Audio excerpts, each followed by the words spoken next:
마지막 아침 이야기, 고통에서 생존 메시지까지. 안녕하세요. 저는 이현수 의사입니다. 올해 62세입니다. 30년 넘게 저는 대구남부의 과기 작은 가정의학과에서 일하고 있습니다. 내일은 큰 병원에서 경고음이 울리거나 구급차가 요란한 곳이 아닙니다. 그것은 소박하지만 아늑한 방에서 이루어지며 벽에는 환자의 가족 사진이 가득 걸려 있다. 마치 내가 돌보는 각 사람이 단 순한 환자가 아니라 깊고 견고한 관계의 일부분임을 상기시키는 듯하다. 저는 항상 믿습니다. 각 환자는 안권의 책과 같습니다. 얇은 책도 있고 몇 페이지밖에 안 되는 감기가 잠깐 지나가는 것처럼 두꺼운 책도 있는데 그 장들은 수많은 세월과 상처로 가득 차 있다. 가벼운 아침바람처럼 스치는 이야기지만 여운은 오래 남는다. 그리고 제가의 사로서 가장 가슴 아픈 이야기 중 하나는 바로 김정숙 씨의 이야기입니다. 저는 정숙 씨를 처음 만난 것은 10년 넘게 전, 그녀가 동네 노인 건강검진 프로그램에 따라 제 진료실에 왔을 때였습니다. 제가 인상 깊었던 것은 그녀의 병이 아니라 그녀는 거의 병이 없었기 때문에 그녀가 매우 낮게 머리를 숙이고 인사하며 중요한 것을 떨어뜨릴까 두려워하는 듯이 가방을 꽉 쥐고 있던 모습이었습니다. 제가 건강을 물었을 때 그녀는 부드럽게 그러나 아주 분명하게 대답하셨습니다. 저는 여전히 괜찮습니다. 정시에 도착해서 아이들이 안심할 수 있도록 했어요. 그때 김정숙 여사는 64세로 마른 체형에 항상 뒤로 묶인 흰머리를 가지고 있었다. 그녀는 팔공산 기슭이 작은 동네에 살고 있으며 그곳에는 이끼 낀 파란 기와집들이 은행나무 고목 아래에 숨어있다. 매년 가을 그 동네는 마치 황금 빛으로 물든 듯 찬란하고 고요해진다. 마치 할머니의 성격처럼. 그녀는 근처 동화 초등학교에서 청소 일을 하곤 했다. 간단한 일이었지만 그녀는 자부심을 가지고 그 일을 했다. 아이들의 교실이 깨끗할 때 기쁩니다. 라고 그녀는 반짝이는 눈빛으로 말했습니다. 할머니는 보통 가장 일찍 오시고 가장 늦게 가셨다. 쉬는 시간도 없이 불평도 없이 그저 조용히 작은 일들을 완수할 뿐이다. 동네 사람들은 그녀를 동네에서 가장 일찍 일어나는 여자라고 부른다. 정말 그렇습니다. 새벽 4시 온 동네가 아직 잠들어 있을 때 그녀는 일어나서 물을 끓이고 마당을 쓸고 부엌 바닥을 닦았다. 할머니의 대나무 빗자루가 쓱싹거리는 소리는 일찍 일어나는 사람들의 개친 숙한 배 경음이 되었다. 그녀의 남편은 새 아이가 어릴 때 하지만 그녀는 아이들을 위해 혼자 조용히 살기로 선택했다. 그가 세상을 떠난 날 나는 그의 몫을 대신 살아서 아이들이 사랑이 결핍을 느끼지 않게 하겠다고 약속했어요. 그녀는 정기건강검진 중에 나에게 말했다. 할머니의 목소리는 느리지만 마치 산이돌처럼 단단했습니다.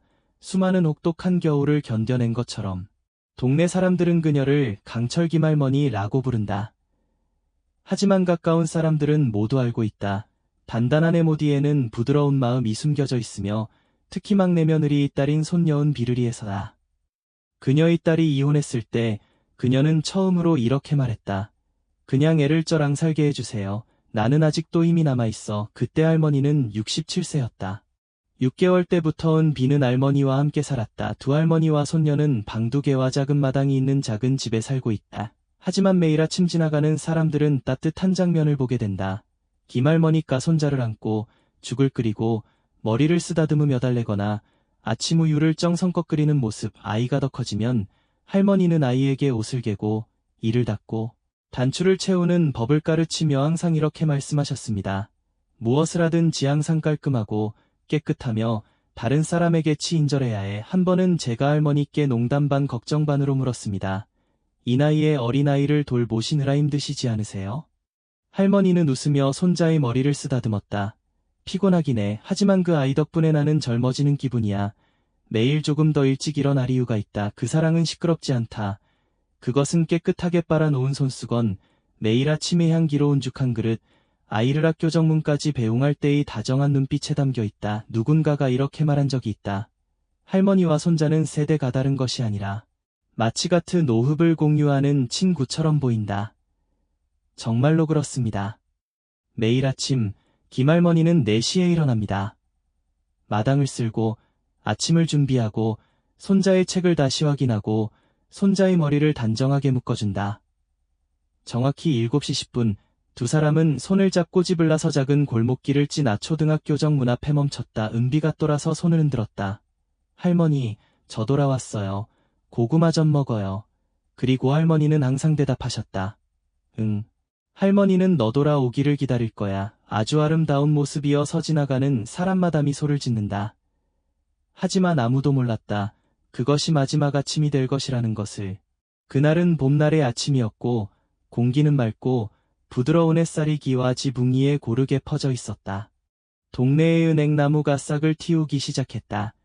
마치 새로운 희망으로 가득 찬 하루가 시작된 것처럼. 하지만 저에게는 그 아침이 메울 수 없는 공허함을 여는 아침이었습니다. 아침 7시가 조금 넘었을 때 제가 클리닉에서 첫 번째 환자를 맞이할 준비를 하고 있을 때 전화벨이 울렸습니다. 전화 너머에는 떨리고 혼란스러운 이웃의 성의 목소리가 들렸다. 이 박사님, 지금 바로 와주세요. 김정숙 여사, 그녀가 집 앞에서 넘어졌고 다시는 깨어나지 않았어요. 나는 더 이상 물어볼 시간이 없었다. 즉시 외투를 입고 할머니 집으로 달려갔다. 진료소에서 약 500m 떨어진 곳이지만 그 길이 이렇게 길고 추운 적은 없었다. 제가 도착했을 때 김할머니는 집 앞마당에 누워 계셨고 차가운 시멘트 바닥 위에 계셨습니다. 할머니의 얼굴은 창백하고 눈은 잠자는 듯이 감겨 있다. 이웃이 그녀의 손을 잡고 절망적으로 흔들며 부르고 있다. 은비는 학교에 가서 무슨 일이 일어나고 있는지 모른다. 맥박을 확인했습니다. 없습니다. 심장, 멈췄다. 동공이 반응하지 않는다. 나는 멍해졌다. 모두 너무 늦었다. 불과 몇 분 후 구급차가 도착했다. 의료진은 절차에 따라 정확히 진행했지만 담당이 사과 결론을 다시 확인했습니다. 김정숙 씨는 급성심 근경색으로 사망하셨습니다. 갑작스럽고 격렬한 심장마비가 몇 분 만에 생명을 앗아갔다. 나는 10년 넘게 익숙했던 그 인이 시신이 들것에 실려가는 것을 바라보다 있었다.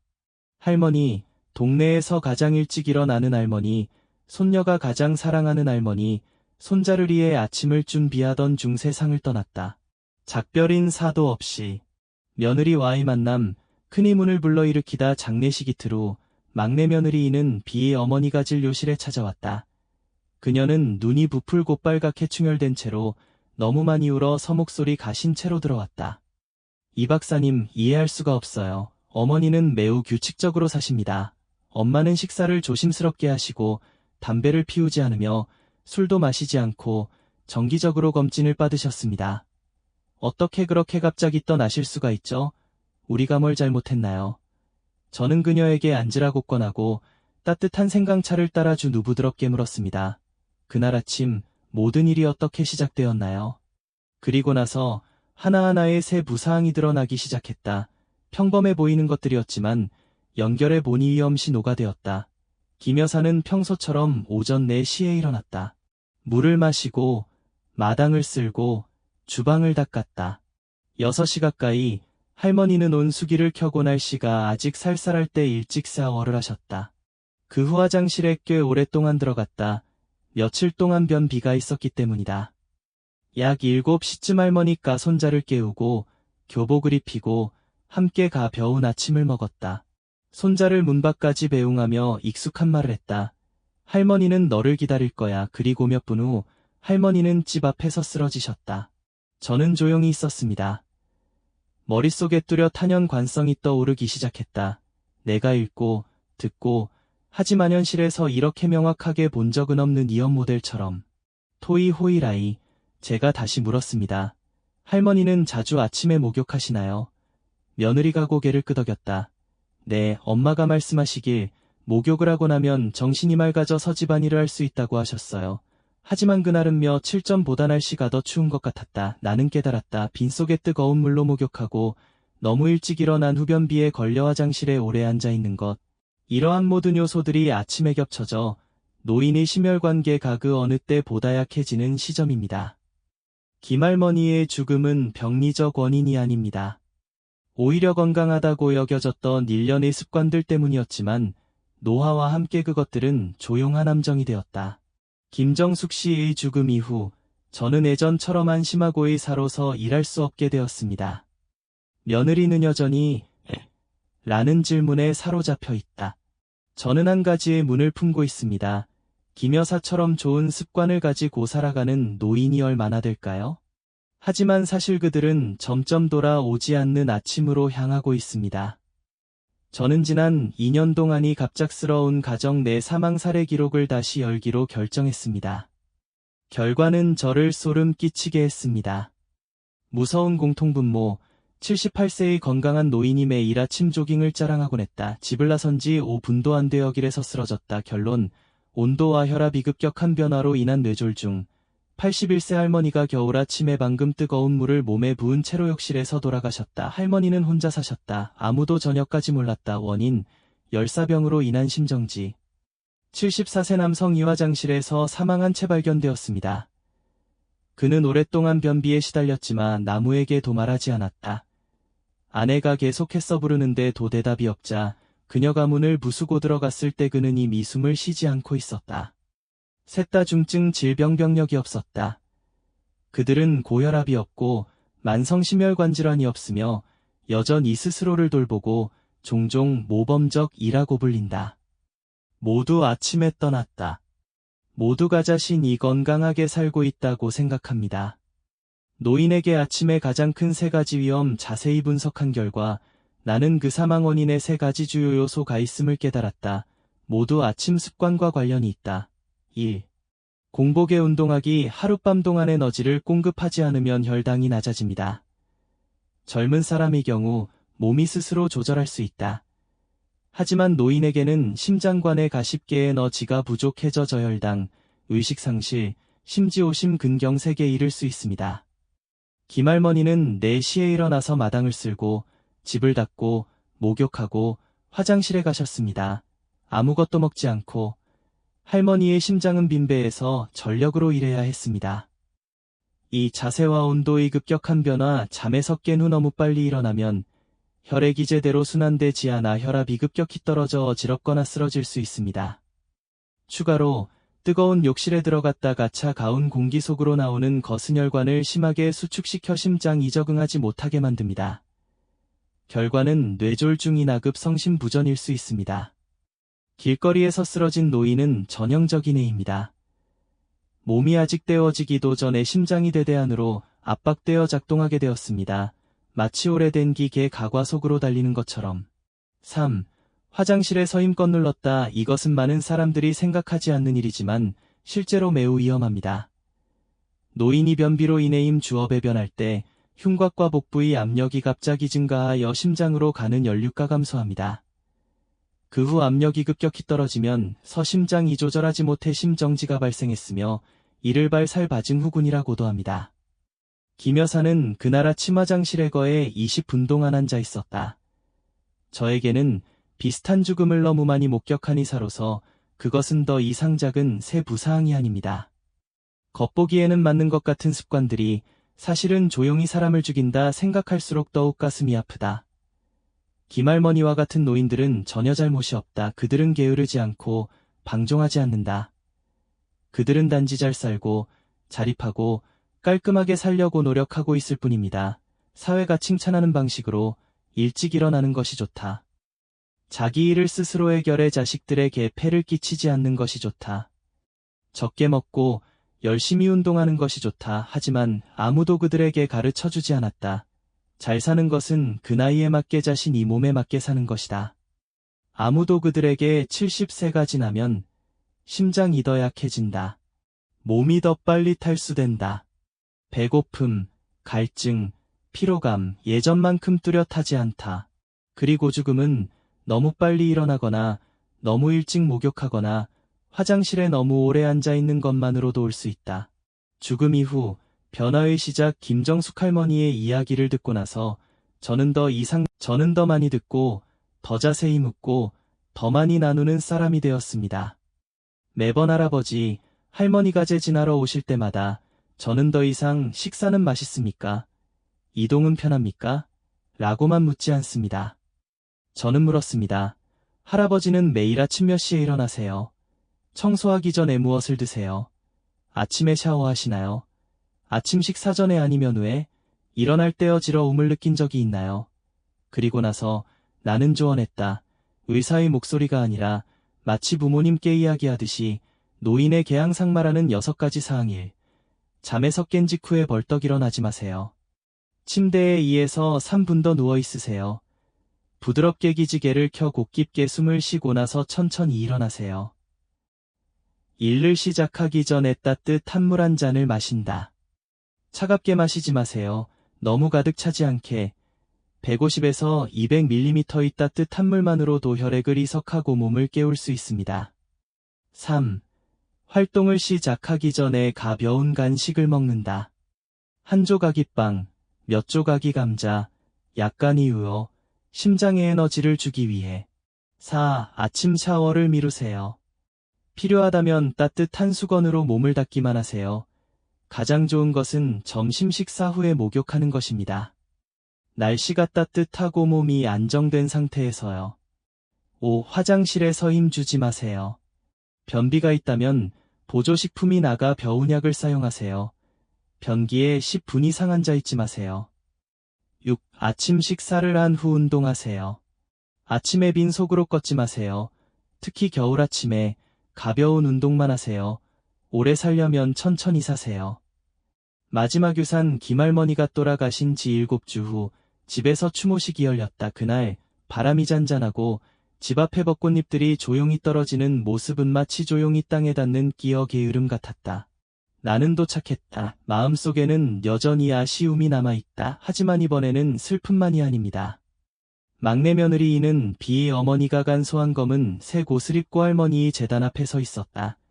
그녀는 깊이 고개를 숙이고 떨리는 목소리로 말했다. 어머니께서 용서해 주시기를 바랍니다. 우리가 몰랐기 때문입니다. 아무도 우리에게 아침마다 엄마가 하는 것들, 일찍 일어나고, 일찍 씻고, 일찍 일하는 것, 이 위험할 수 있다고 가르쳐주지 않았어요. 나는 약속해, 엄마의 이야기를 들려줄게. 다른 누구도 우리가 어머니를 잃었던 것처럼 사랑하는 사람을 잃지 않도록 하기 위해서입니다. 집이 조용해졌다. 주변에 서 있는 사람들, 이웃, 지인, 그녀가 근무했던 초등학교 선생님들 모두 고개를 숙였다. 아무도 기며 사가약하다고 생각하지 않았다. 하지만 그녀가 건강하다고 생각해서 아무도 그녀에게 떠많이 쉬라고, 더 일찍 아침을 먹으라고, 아니면 더 이상 일찍 목욕하지 말라고 조언할 용기가 없었다. 하나의 고통에서 수백 명이 깨어나다 그날 이후로 저는 동네, 학교, 요양센터에서 커뮤니티 공유 모임을 시작했습니다. 지루한 강의가 아니었습니다. 저는 그저 진심으로 이야기할 뿐입니다. 김정숙 할머니의 이야기, 너무 좋은 아침에 떠나신 할머니의 이야기, 남도현 씨의 이야기, 배고픈 과차 가온 바람 때문에 달리는 길에서 쓰러진 남자, 한미자 할머니의 이야기, 변비로 힘겹게 배변을 하다 화장실에서 사망. 저는 노인을 위한 안전한 아침 생활 6가지 원칙을 공유합니다. 저는 간단한 지침서를 제공했습니다. 손주들이 집 냉장고에 붙일 수 있을 만큼 큽니다. 그리고 기적이 일어났습니다. 저는 환자들로부터 새로운 이야기를 듣기 시작했습니다. 의사 선생님이 말씀하시길 매일 아침 몇 분 더 누워 있어야 한다고 하셨어요. 정말 몸이 가벼워졌어요. 저는 엄마가 아침을 드시고 나서 나무에 물을 주셨다고 말했어요. 이제 그녀는 피곤하지 않아요. 남편은 예전에는 아침에 샤워를 자주 했어요. 의사 선생님 말씀을 듣고 나서부터 그는 점심으로 바꿨습니다. 결론, 희생이란 그저 너무 늦었을 때야 비로소 깨달아지는. 김할머니는 손녀를 위해 아침을 준비하던 중 세상을 떠나셨습니다. 너무나도 평범한 행동이었습니다. 하지만 아무도 그것이 위험하다고 생각하지 않았기 때문에 모든 것이 운명처럼 흘러갔다. 저는 이 이야기를 할머니를 비난하기 위해서도, 할머니 가족이 누구를 비난하기 위해서도 아닙니다. 저는 이야기합니다. 우리가 아직 살아있는 사람들로서 더 섬세하게 사랑하고, 더 깊이 바라보고, 더 올바르게 이해하는 법을 배우기 위해서입니다. 부모님 과조 부모님께 매일 아침 물어보세요. 아빠, 물 드셨나요? 엄마는 뭐 드셨는데 이렇게 밖에서 일하고 계세요. 밖에 날씨가 추운데 목욕하셨어요. 조금만 기다려줄 수 있어요. 그저 몇 마디의 말만으로도 한마음이 수천 번 더 뛰게 할 수 있습니다. 조금 더 천천히 살아보세요. 사랑하는 사람들이 조금 더 오래 살 수 있도록.